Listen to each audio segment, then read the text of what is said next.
Hello, everyone, and welcome back to part 12 of 21, where we take a look back at what I wrote almost 1 year ago exactly about the candidates who participated in the first Democratic presidential primary debate. Tonight, we will be focusing on a candidate that is a true heartbreaker, because this candidate could have been so much more and wasn't. And that is Senator Cory Booker, who entered the race on February 1st, 2019, and exited the race almost exactly 1 year later, on January 13th, so almost a year after he entered the race. Booker, a senator from New Jersey, has an electric personality that lights up a room, is preaching a simple message of unity. He has ran a campaign that has really ran under the radar, but has built up an impressive array of endorsements. The entire Democratic establishment in New Jersey has lined up behind him. Booker has been groomed for this moment his whole career. Even his time on the Municipal Council of Newark, national political analysts pegged him as one of the future power players of the Democratic Party. He is Stanford educated, Rhodes Scholar, and played college football at Stanford, and lives in a low-income inner-city neighborhood. If Booker has an impressive performance, he could benefit the most and gain the needed attention for him to break out of the pack. Bottom line, if Booker gets enough time to speak, he could end up getting a big bounce out of the night. And this was one of the things that was so disappointing in this campaign, in my opinion, was Cory Booker's performance in it. Cory Booker was preaching a message of unity and togetherness and understanding, really. And although I did not support him, he wasn't my first pick as a candidate. Obviously, we know who I supported, and full disclosure, the other candidate that I strongly supported was Pete Buttigieg financially. But Booker was right up there with those two in terms of candidates that I could see myself supporting. And in all honesty, if it had got down to Buttigieg and Booker, I most likely would have went with Booker. He's a senator. He has a lot more experience than Mayor Buttigieg did. They are both former mayors. Booker was mayor of Newark, which is a major city and has major problems. And he helped to try to clean those problems up. And as I said, he lives in this is how he describes it, a low-income inner-city community. He's the only senator that does. Booker is a great testament to what is possible in America. I'm not going to suggest that Cory Booker grew up poor. Cory Booker grew up in a fairly stable middle-income community. And both of his parents were very successful. But Booker, his real attribute is his charm and his charisma and his intelligence. Cory Booker is one of the most intelligent candidates I've ever heard speak.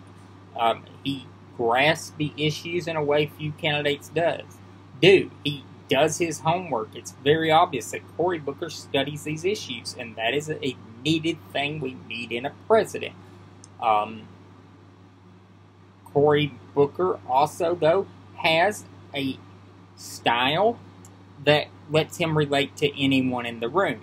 And I saw Booker, speak many times on the trail, and he would get emotional. And that is something that should not be frowned upon.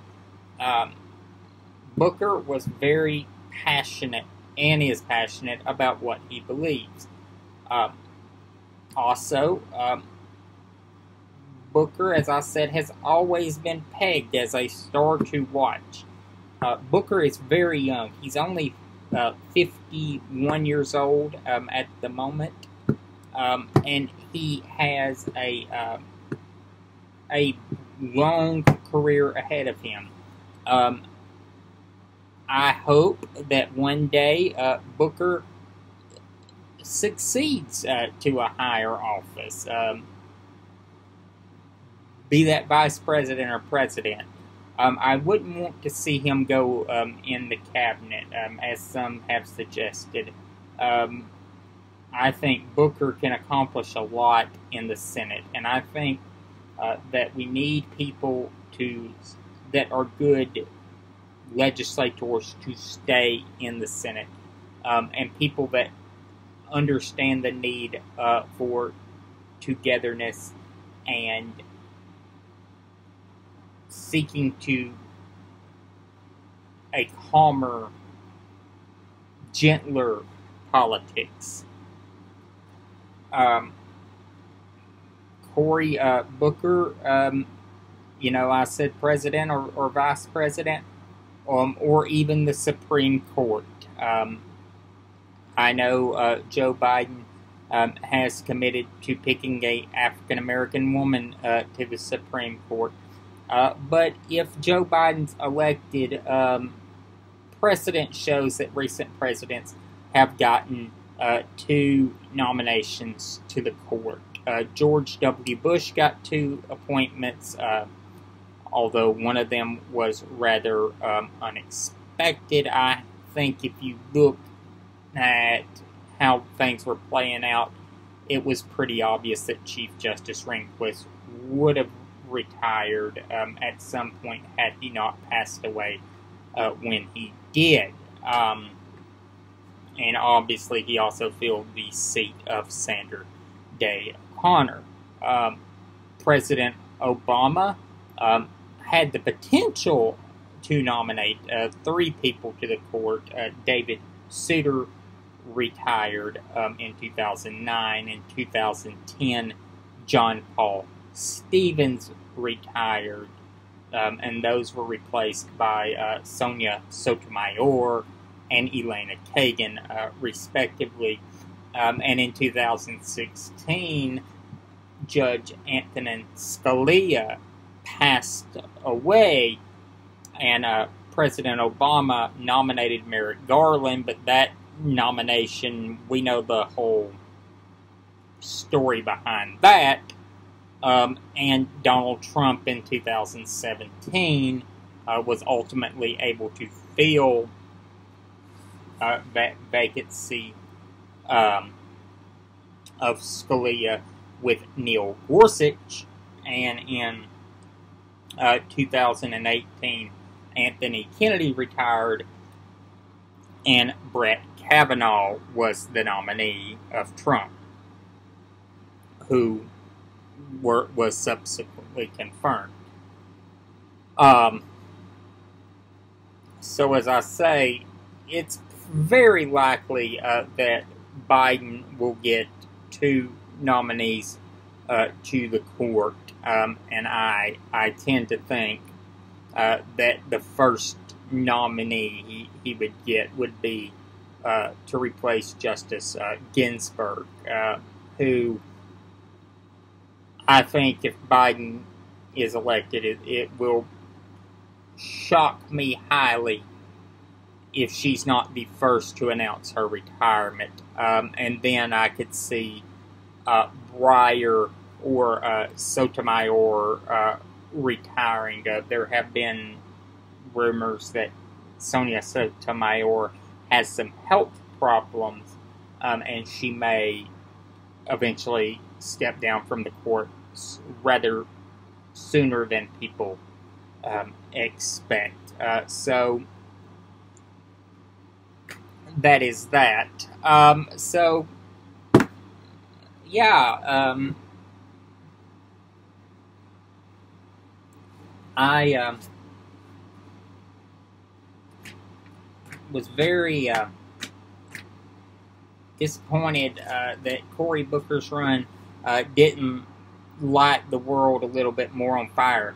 One thing that Booker did do, his campaign was successful in, was really focusing the attention on the need for criminal justice reform, and getting Democrats to a place to